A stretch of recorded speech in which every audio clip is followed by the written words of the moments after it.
Testing 1, 2. Okay. So you guys ready? So I'm going to start how we were at a barbecue at Chino's house for his daughter.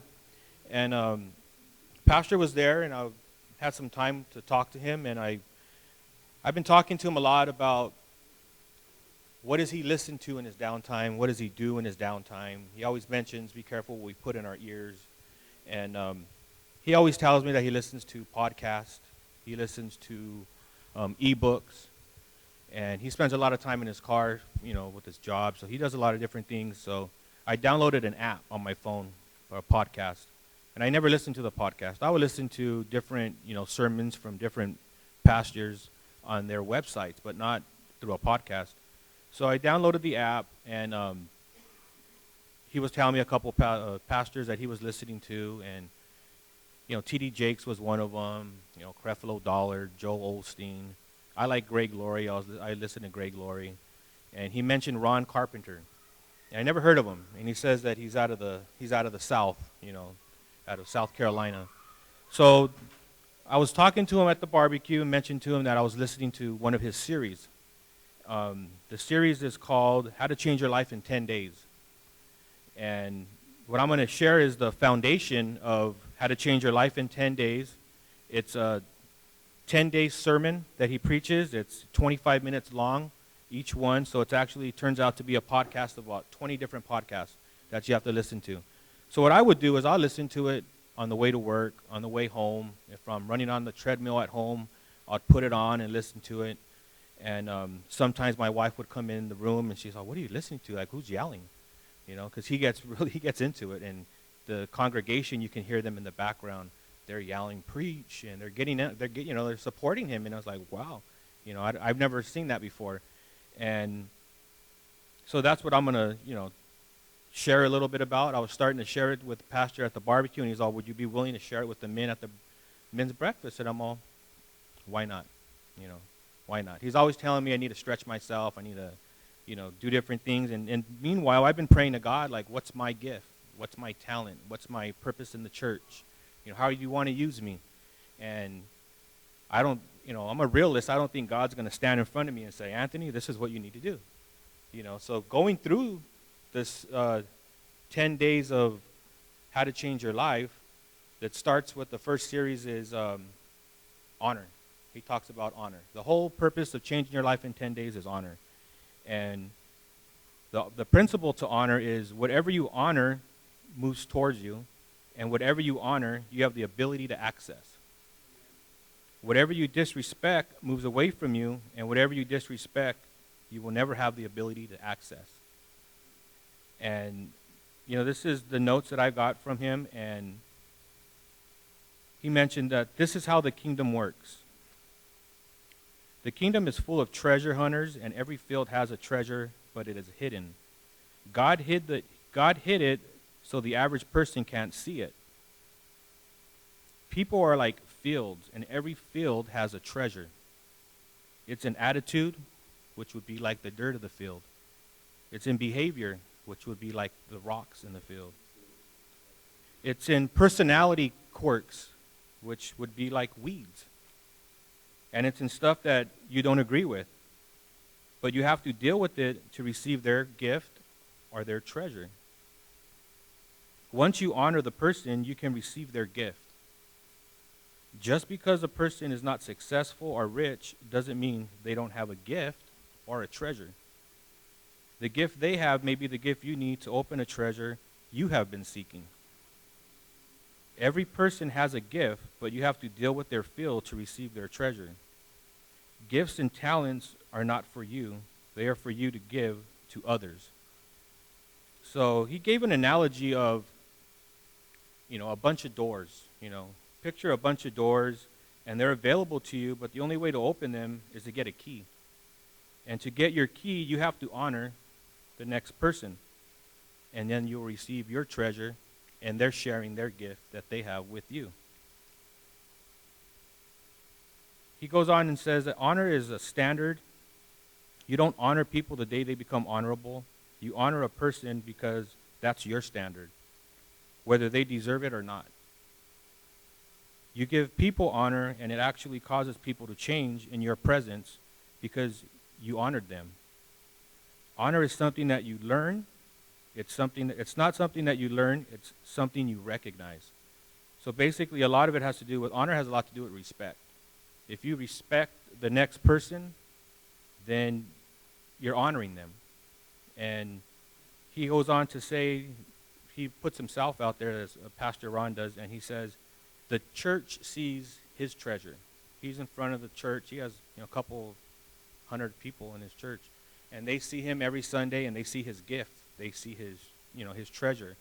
But when he goes home, he says his family sees his field. They see him when he's not, in a good mood. They see him when he comes home from work and he's stressed out. You know what I mean? So he says that he would rather have one of his kids, his wife, tell him that he's doing a good job, that, they love him. It means more to him to hear it from his family because the church members, they see him when he's in a good mood. They see him when he's, sharing his gift. So, that's the, the nuts and bolts of it. But he also gives a couple examples of when Jesus was not honored. And if we go to Mark, the book of Mark 6:1, I'll read it. It's going to be reading 6:1 through 3. And this is when Jesus is not honored.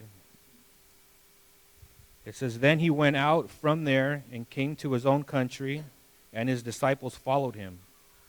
And when the Sabbath had come, he began to teach in the synagogue, and many hearing him were astonished, saying, where did this man get these things? And what wisdom is this which is given to him, that such mighty works are performed by his hands? Is this not the carpenter, the son of Mary, and brother of James, Joseph, Judas, and Simon? And are they not his sisters here with us? So they were offending him. They were telling him, who's this guy? Isn't this guy the carpenter? They were, they seen Jesus' field. They did not honor his treasure, so they didn't receive his gift. But if you read Mark 6:4 through 6, we continue in verse 4. It says, but Jesus said to them, a prophet is not without honor except in his own country, among his own relatives, and in his own house. Now he could do mighty works there, except that he laid his hands on a few sick people and healed them. And he marveled because of their unbelief. Then he went about the village in a circuit teaching. So he did, some people did respect him, and they were honored, and, they were able to be healed, but not everybody. So they were, there was a time where, he was disrespected, and he, the ones that wanted to honor him, he honored them and healed them, and then he left. Now, he also gives another verse here about the joy of the treasure. So if you go to Matthew 13:44, I'll read it. He wanted to give a couple of examples of disrespect. He wanted to give an example of honoring the kingdom. And he also wanted to give an example of, using someone that has a past. So, we'll be in Matthew 13:44. Again, the kingdom of heaven is like a treasure hidden in a field, which a man found and hid. And for the joy over it, he goes and sells all that he has and buys the field. So for the joy of the treasure, he sold everything to buy the field. So there's an example of giving all for the kingdom. Now the third example that he gives is God uses Moses. And he uses Moses. It doesn't matter what your past is. You can use anybody. It doesn't matter if you have felonies in your life, if you have a felony and you may think, well, I can't get a good job. I'm not educated. I can't do this. I can't do that. You can't vote. He said, but that's in the world, but God can still use you. And although Moses had it all, made in the shade, and he murdered the Egyptian soldier, buried him in the sand, and then he disappeared for 40 years, and at the age of 80, God was still able to use him. And God used Moses to go to Egypt and ask Pharaoh to release the Israelites. And we're not going to read it, but if you go to read Exodus 5, it's a whole long chapter there. You read it, and it explains to you, Moses going to Pharaoh and, asking to release them. And you know what happens? They get released, and then they part the Red Sea. Everyone crosses, and the Egyptians are drowned right there in the water. And so he gave 3 examples of, Jesus being rejected, giving for the kingdom, and then using someone that has a past, someone that, is, who we might think is, someone bad. He committed murder, but he was still able to be used. And the last part I'm going to read is Pastor Ron gave a testimony of him giving, honor to another man. And it starts with, for 2 years, Pastor Ron could not raise $8 million to buy his church. He had a church. He had a building, but he wanted a big building because his church was growing. And him and his wife for 2 years were trying to raise $8 million. He was introduced to Bishop T.D. Jakes through conversation. T.D. Jakes mentioned that he was trying to open another church. And Ron Carpenter says, well, I'm trying to open my first church. This guy's going on his second church. Like, I don't want to hear it, But he's, I'm going to honor the man. I'm going to meet him. I'm going to, we're going to go through this. Pastor Ron went home and told his wife, God told him to give the money that he had saved for his church and help T.D. Jakes open his second church, and his wife, he and his wife agree, and he wrote T.D. Jakes a check. He was going through a lot. He battled in his mind, like, I need to open my church. He said, but you know what? God put in my heart, I'm going to give Bishop T.D. Jakes the money that I have saved, the money that I'm trying to round up to get my church, and I'm going to honor the man. He wrote him a check. He didn't say the amount, but he wrote him a check. 3 days later, a man Pastor Ron never met called him, and he said, I heard you want to buy a church. And Pastor Ron said, yes, but I don't have the funds right now, And the man told him, I want to finance your church for you. And the man gave him $8 million. And to this, when I was, listening to this, I was like, wow, And he's all, to this day, I never met this man. He's all, I've been in contact with email. He sent me the $8 million. The building that he was preaching out of is the building that man helped him. He paid for it in 3 days. And Pastor Ron was saying, with the number 3, he's all, Jesus rose from the dead in 3 days. The Father, the Son, and the Holy Spirit, the Trinity is 3. So he was just going on about that. And, this right here that I shared it's just like the tip of the iceberg. I got this out of my notes in the first hour of him speaking. And there's so much more that comes with this honor. He actually gives 10 steps to honor. And the first step, I'll give a couple of them. The first step would be honoring a life source, which is honoring your mom and dad. No matter what your mom or what your dad did, to you in your life, some people have grudges. I personally have a grudge against my own dad.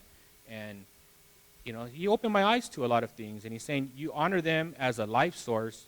Your father is God, so you're going to honor him. But you still need to honor, your life sources. And, that touched me because I'm still battling a lot of things in my personal life. And he also mentioned the second one, which would be honoring protocol. And he mentioned himself again, saying that the congregation comes to service every Sunday, and people think, well, I need to talk to the pastor. I have a problem. I need to take it to the pastor.